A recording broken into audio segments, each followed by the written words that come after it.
deliver better experiences for customers and all the learnings that come through that, including, of course, Alana, ROI. So delighted to chat to you all today. Great, thanks. So good to have you. And Rick, welcome. Love it if you could just introduce yourself. And also congratulations, I believe it's the 3rd year anniversary of the CX Passports. Well, look at you, even before I've had a chance to introduce myself. Thank you. What a great way to be excited and get started here, Alana. Thank you. So yes, I'm Rick Denton, and I believe the best meals are served outside and require a passport. And so good day to everyone, because I know there's a global audience listening to and watching this. Alana, thank you to you and Thematic for hosting this. I like a crazy vital topic. You know how much I love talking about the ROI of CX, and especially around voice of the customer. I am a profit navigator. I help companies unlock that tangible business value by focusing on process and execution of their customer experience, so it fits just perfectly into what we're talking about today, because really, is there a point to doing what we're doing in business if there isn't some tangible business value? And so I'm very excited to be talking about ROI of CX and ROI of VOC today. That's fabulous. Thank you. I'm super excited too.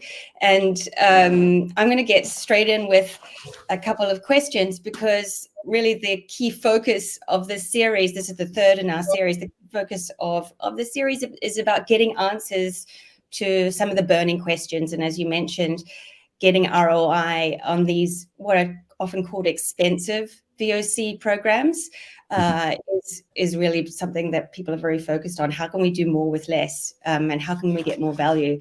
So I'd like to start with sharing a quote from Stanford Swinton, who was founder of NPX's recent product at Bain & Co. And he said, the 3rd wave shift starts with redefining the core problem that CX needs to solve for, from one of improving customer sentiment to one of improving future customer value. So I'd love to hear from you both what you think about that. I know I love that quote. And I think Alana, it was the first time I'd heard of it was when you introduced it to us.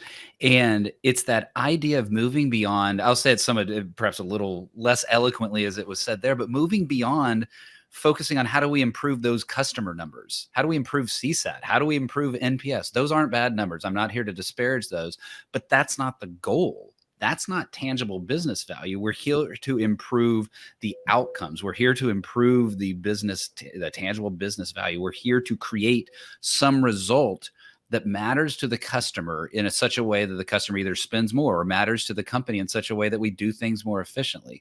Getting to that value is really what that next stage is. We've looked at 2023 and seen customer experience teams just decimated by companies. And I think a lot of it is because they weren't focused on that next wave that is described in that quote. And that is getting to that actual tangible value and tangible result, as opposed to focusing on just how can I improve those, quote, customer metrics.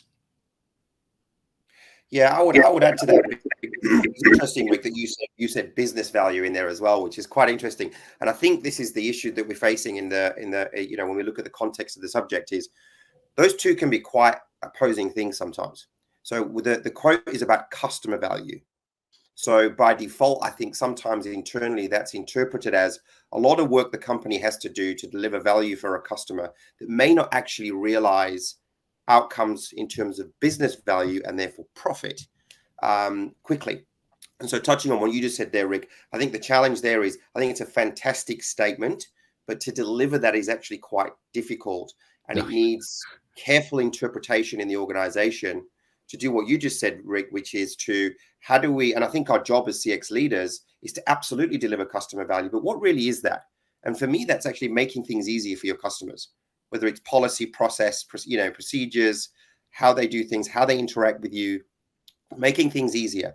But then how do you demonstrate in an organization that delivers commercial impacts. And I think that's the Yeah. subject of the conversation today. And I think if we can explore that a bit, that'd be awesome. Yeah, I'm glad you clarified that too, Paul, because you're right. I jumped right to the end, didn't I? Because that's where the mindset is. When I think of customer value, I think of, is the customer willing to pay for it? It's almost like a term from our old process improvement days, that NVA, non-value add.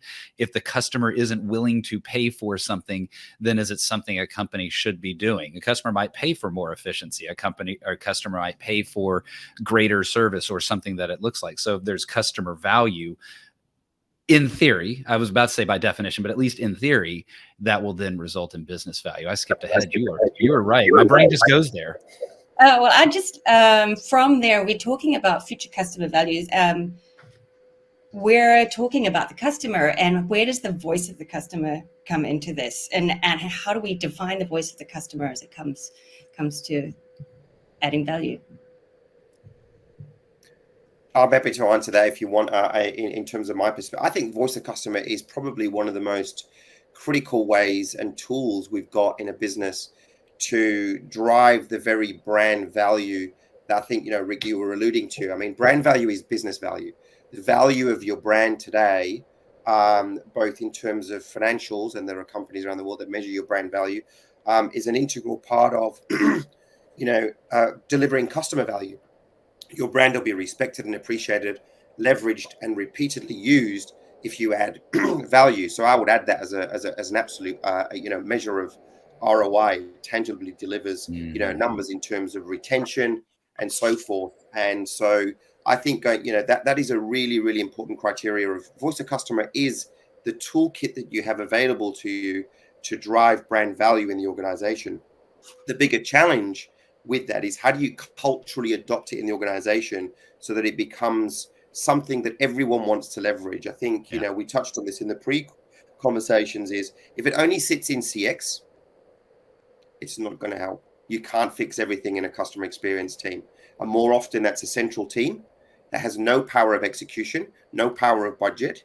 And so you have to find a way culturally for voice of customer to be thought about, understood, adopted, and leveraged in the entire organization.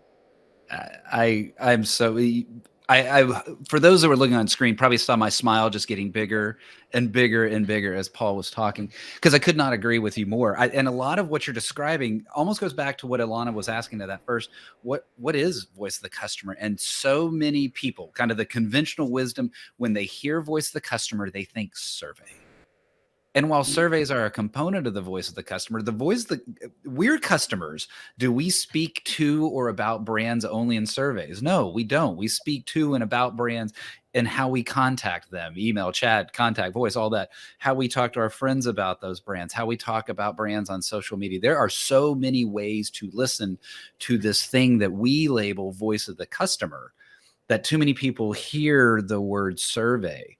And I think that definition has gotten such a way of folks thinking, oh, well, there's not nearly as much value in it. Whereas there's a ton of value in the survey, but if you stop there, then you haven't gotten to that full value set. And so then how, as customer experience teams, do we influence the rest of the organization? It's by elevating what the customer is saying to us in the surveys, in the contact center, in the social media, in wherever a customer chooses to speak to or about that brand, and elevating that customer's voice to the eyes of the rest of the company. It's not me, the CX leader, saying it. It's the customer saying that this is broken. It's the customer saying that this product is awesome and we wish we had more of it and faster and better. Elevating that customer's voice. Yeah, just on that. So you talked about surveys being it's beyond surveys, and there's these other channels in which we're getting the customer voice, but there's a struggle for some companies to move to those data sources. And what's happening there? What's blocking? What do you think's blocking companies from using these other data sources? Or do you think it's more of a problem around a perception or a definition of the voice of the customer, Yeah. that's the bigger issue. You may have seen a little bit of that almost snarky smile, because I have a snarky answer and then a real answer, and that is because companies don't recognize that there is another path to hear the voice of the customer beyond survey, that they just don't realize that it's there. You ask what a barrier is. I think sometimes they're just unwilling to be cognizant of the value that sits in their contact center. Any company that has a contact center of any sort, the richness of customer insights that exists there, because that is missed when a company thinks of it as a cost center as opposed to a customer insight center. Now, that's sort of the snarky side of it. There is also the fact that it's hard. And so it requires many times technology and the costs associated and the process and the effort associated with bringing technology in to be able to consume that universe of voice of the customer. I would say this, though, that I would never suggest that a company not do anything until they've been able to consume everything. There is real value in the small gains along the way. And so it's not we won't act until we've solved everything. At the very least, just get started. And I think that may be an answer to your question too, is there's just the fear of the magnitude of the challenge in front of a company, that it just freezes them into the inertia that they are doing today. Yeah, Rick, if you don't mind me just adding to that, Alana, I think, Rick, that's a really good example. So just look at complaints. Complaints, as an example, is such a rich source of what you need to do to make it easier for your customers. And you can absolutely link that back to the cost that is driving in the business. So going back to the subject, which is ROI, how much are your complaints actually costing you? And what are you doing to resolve those complaints in the organization to ensure that your company over time makes more profit from actually making things and responding to the very complaints that you might get, to your point, Rick, through a call center or whatever it may be. I think, complaints are a rich source of intelligence that allow you to action it and to resolve it by building better products, services, and platforms. Paul, I'm going to send you the bill for my neck brace. That is, I'm going to have from the nodding that I'm doing here, because you have touched on one of the things that I love the most, and that is I love complaints. You love complaints, and of course, nobody actually wants them. But your point of one of the easiest ways to tie to dollars, and I mean, it could even be as simple as, well, if we reduce complaints, then there's not a cost associated with that inbound communication and the handling of the effort. I didn't even mention the benefit of the business growth that comes from having a product where people aren't complaining about it and they're referring it. It's just simply eliminating the inbound complaint, not through deflection, not through just trying to avoid it, but by solving it through process and execution, because you listened to what the customer told you through the complaint. That cost is tangible, real, honest to goodness business value that is being created by listening to voice of the customer. So, maybe I can just, sorry, Alana, just quickly, give you a rich example right now. Alana's going to go full. Alana's like, do I get to talk? Yeah. You're in Rick, but look at airlines, right? I can tell you, one of the biggest complaints you're going to get in airlines is disruption related. Yeah. Right? When things go wrong and your flight's disrupted, so sort out the communications, and but that comes with a cost, right? But the airline that gets disruption communications right is going to win the hearts and minds of the younger customers coming through in digital.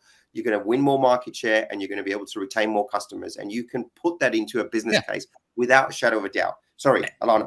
Oh shoot! I got to add to that, though. It's just greatness upon greatness, Paul. The idea there of it's not even just disruptions happen. Thunderstorms happen. I live in North Texas. We have tornadoes. We have hailstorms. Disruptions happen. It's how it's handled. And if you're listening to the complaints, the customers frequently aren't saying, "Hey, I'm angry at you, airline, because a tornado was here. I'm angry at you, airline, because you didn't handle me well and through that disruption." And so it's the handling of that and all of that. There's so much that can be improved there, tangible value. And even us older customers with the gray still would like it as well. And we would go to an airline that handles this well too, not just those younger ones. Great. Okay. Well, I'm going to pause there for a moment to let everybody know, just if you've got questions, drop them into the chat, whether you're coming through on LinkedIn or whether you're coming through to us on Wistia, drop them in and we'll address them as we go along. We'll flow them into our conversation because it's much better to relate them to what we're chatting about. But I wanted to build on there this perception or definition of what the voice of the customer is, because we're talking about customer complaints, as really shifting that from a cost center of managing it to a source of value for improving the customer experience. So how would we go about helping people, our leaders? What are some of the ways we could help our business understand or shift to understanding the value of that? Like, what kind of numbers are we talking about? How do we phrase that? What you would recommend? Shall I go, Rick? Look, I think, Yeah, to be honest with you, when we use the term voice of customer, about 15 years ago, I used to get really excited about it because I used to sit in the customer insight part of the business. So to me, as a person passionate about research and insights, and I used to get really excited. Now I look at it 15 years on and having delivered a lot of customer experience programs, and it kind of terrifies me a little bit, because, and I'll tell you why, because it tends to be thought of as something somebody else measures in a research department. Going back to your point earlier, Rick, around surveys, where actually voice of the customer is should be a culturally adopted program at the most senior level in the organization. And your biggest challenge is not numbers and all the rest of it. Your biggest challenge as a CX leader in any organization is to make sure the voice of the customer is an integral part of business strategic planning. And therefore the CEO sits there and thinks about, where can I get insights from my customers? How do I want to leverage and understand whatever tools you've got in place? That should be something the CFO is doing, your chief technology officer doing, your COO is looking at. And I think to get that adopted in the organization is the biggest challenge that we've got. And I think that, so when I think of voice of the customer, I think about how is this an integral part of a brand's philosophy, a company's philosophy, and is reported on, MBRs, QBRs, and is an integral part of business planning, strategy, CapEx and OpEx planning in the organization. Paul, if to take what you just said, if the CFO or the COO isn't asking this group for the insights that they're providing, then that's where something has gone awry, right? If the culture already exists, awesome, right? That it's there. If that culture of not appreciating what a customer insights, customer experience, customer insert you're now in here team can create, then that's on the CX team. And a lot of that is we as CX people have been communicating, well, here's what the NPS score went up. Yay, everybody. Oh, the NPS score went down, shed a tear. But that's not the same as the NPS score went up. And here's what the customers are saying.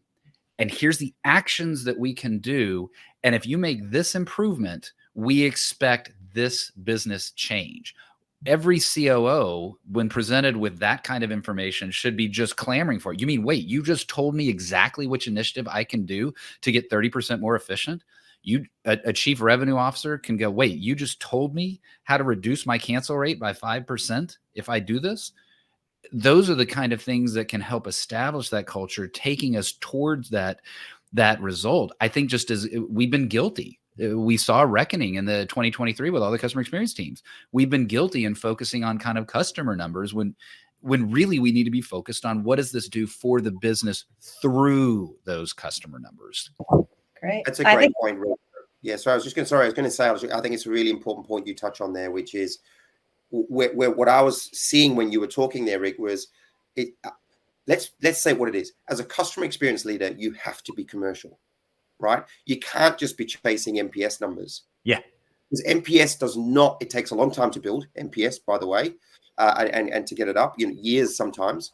Having worked for an airline, to get an NPS rating up 12 points, 4 years, right? Yeah. But actually in between all that, and it goes back to the value, is how do I demonstrate through the complaints, through the voice of the customer program, that by enabling, let's say it's a digital application that you've got or a mobile site, how do you demonstrate that by delivering that value for the customer through the feedback that you're getting, you will impact, basket sizes, abandoned cart rates, and you link that back to the commercial teams. And the commercial teams are then able to see and demonstrably be able to drive value and financial value through creating a better experience. You've got to link the two. And as a customer experience leader today, it is simply not good enough just to have the insight. You've got to know how to action it and execute it, and have empathy for the people that own those areas of the business that are actually on the hook commercially for the targets and goals that, you know, that need to be achieved in that financial year. So I think it's just that linkage between the information that you have in front of you and the commercial value that could be achieved through, you know, driving those changes through. Yeah. And that linkage, Paul, that you're describing, a lot of times, one of the challenges with getting anything implemented, forget customer for just a second, anything implemented inside a company, there can be the folded arms at the table of, well, that's not my organization, that's your responsibility, those sorts of silos that exist. And one of the good things about customer-driven insight is it goes outside of the silo, because the customer really doesn't care what your org structure is. They just want what they want. And the chief revenue officer example from that I've got in my past, when we reduced those cancel rates, well, the improvement wasn't actually in the post implementation the agreement with the customer. We realized it was upfront in sales. It was upfront in onboarding. There was some confusion being introduced that created this cancellation. But if that had been, say, the customer success team saying, hey, sales, you're doing wrong, we need to fix things, well, then that would create those folded arms silo approach. But by using voice of the customer, we were able to say, hey, it's not customer success saying it. No, the customer's saying that they don't understand. Hey, sales, hey, onboarding, let's fix some things together and create that tangible business value that we're looking for together. That customer voice breaks down those silos and allows implementation of these actions to move forward. Great. Well, I mean, I'm just going to share here another quote from Harvard Business Review, that 75% of their leaders said that they get greater business success if they put the data and analytics in the hands of employees. So what you've mentioned, though, is about an understanding of the sales team, of the customer success team, that the insight has come from the voice of the customer. So it's a recognition of the value of the insight, first of all, of the data and analytics, that the voice of the customer is an intangible asset, and recognizing that when you pass that on, they're able to drive business success. So it seems like there's a bit of a breakdown sometimes between recognizing the good decision that is being made to improve the business, that it's being related to the insight that's come from the voice of the customer. Is that, how would you say that feels? Rick, did you want to go on that one? Yeah, I do. You can see Alana, you're making me think a little bit with that one, because a lot of times once the value has been proven, there's sort of this universal, or I guess once the tangible business value has been delivered, that's what I was trying to say, then there's a universal view of, okay, now we understand it. But it is interesting the way it was asked of, how does it tie, once it's delivered, how do we tie back? And I think a lot of that comes from the beginnings of your question, which was this idea of, how can we make insights more available to a wider audience? How can we make it wider visibility to this? So it's not just this secret team stirring over their cauldron with smoke coming out in a back room somewhere, but rather, how can the entire company understand what the customer is saying? And a lot of that then does fall on the CX team to take what was discerned from the voice of the customer into data, and then the information and the insights, but then display it. And I mean, in this case, kind of tactically, literally display it in a way that non-CX people can understand. We get often so locked into our echo chambers that we forget. Sometimes we're guilty of not doing what we say, and that is, we're telling the company to be responsive to the customer. But internally, we can be guilty of not being responsible to our internal customer. So understanding how our internal customer absorbs information, crafting it in such a way that they understand it and can see, wait, if I do this action, I get this result, making it as easy for them as possible is a responsibility on the CX team to be able to make that easy to consume by the rest of the business. Yeah, I'd agree with that. And I'm just going to, I think Tatiana left a thing here about, getting the same. So this is kind of core to the issue, really, I think, which you're touching on, Alana, is it's belief internally what the CX team are actually saying. Like it's really deep. Like if you've got an unreliable set of data, what is this democratization of data? So your first and fundamental issue is the information that I'm presenting reliable? And if it is just from surveys, probably not. I mean, there'll be a lot of organizations there that get the same people writing in all the time. So, how do you get a cohort, a reliable sample of complaints and other issues together, which actually, first of all, is accurate and reliable? And then how much work have you done as a CX leader, which touches on Rick's point, to understand how that would be leveraged in different departments and different areas of the business? If I'm sat as a developer in an IT, function, how do I use this information? So when we use terms like democratization of data, it annoys me because I just think it's just one of those, marketing terms. Oh, everybody can see the data and we'll use all these beautiful charts and graphs and all the rest of it. And you go, but when I'm sitting in my job, what do I do with the data? And you as a CX leader, your responsibility is to forensically understand and communicate to people how to interpret that information and what they can do with it. That then drives the cultural adoption in the organization that is so, so important. Yeah, and I hadn't seen Tatiana's question. I'm glad you opened my eyes to that, Paul. I think it goes back to what we were talking about earlier in the session, and that is that if one thinks that VOC equals survey, then one is not thinking of how a customer speaks as a whole. And I think, Paul, you may have even said, like, even when the customer isn't speaking, but we're looking at how they behave. Did they abandon the cart? The customer going to tell us that they love the product, but if they never buy it, well, that's a voice of the customer right there.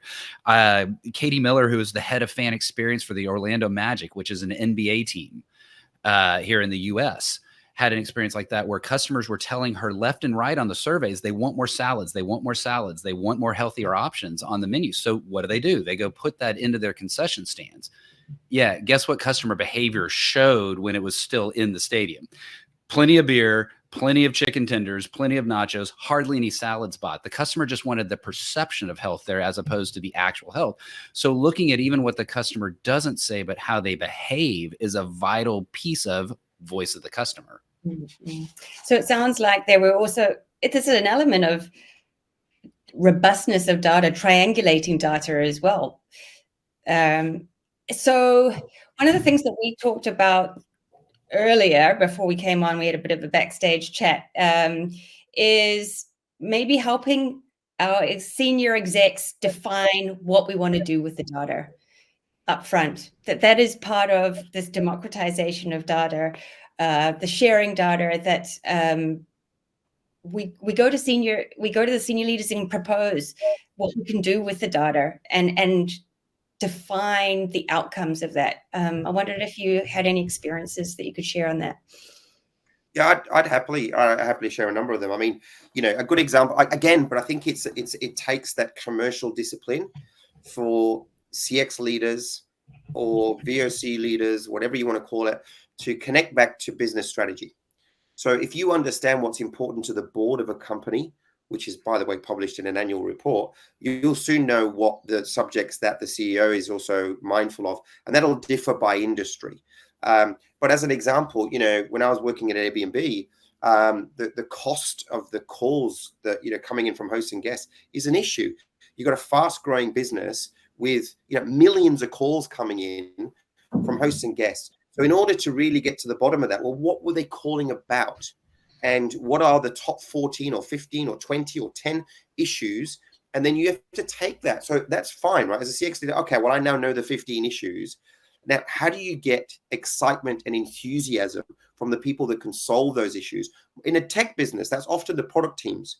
And the product teams will be sit there programming and developing and building product and minimum value propositions. That's their job. They don't see their job necessarily as fixing things. That's because that's cost, that's time. And so in order to do that, you have to drive that connection through a commercial value proposition, which is look at the cost of these calls. And by optimizing and building better products, this is the cost improvement. And therefore the cost to serve moreover reduces. And that dynamic, that dynamic can create enthusiasm in the business leaders that own those product teams to actually drive the changes that you're talking about. So again, I'm just going back to the important commercial discipline, the linkage back to overall customer strategy, and creating the enthusiasm and the engagement from the people that can actually drive those changes is going to allow you to deliver customer value quicker and demonstrate the value of your customer experience program. Great.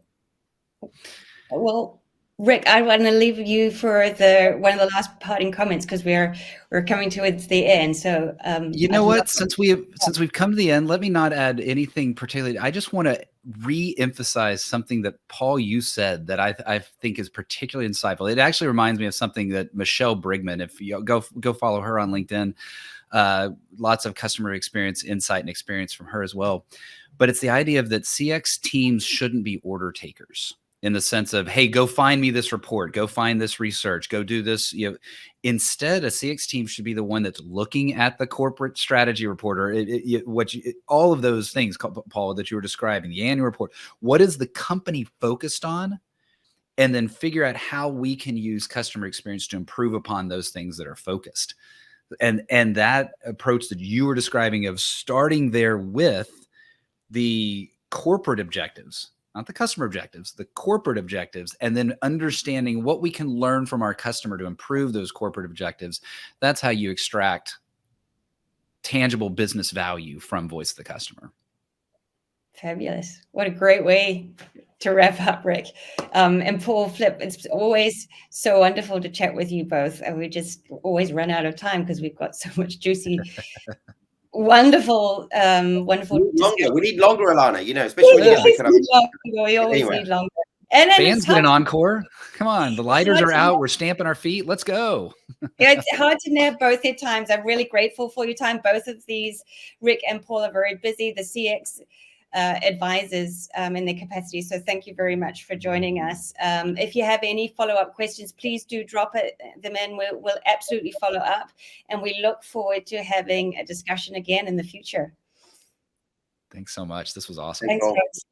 Okay. Cheers. Bye.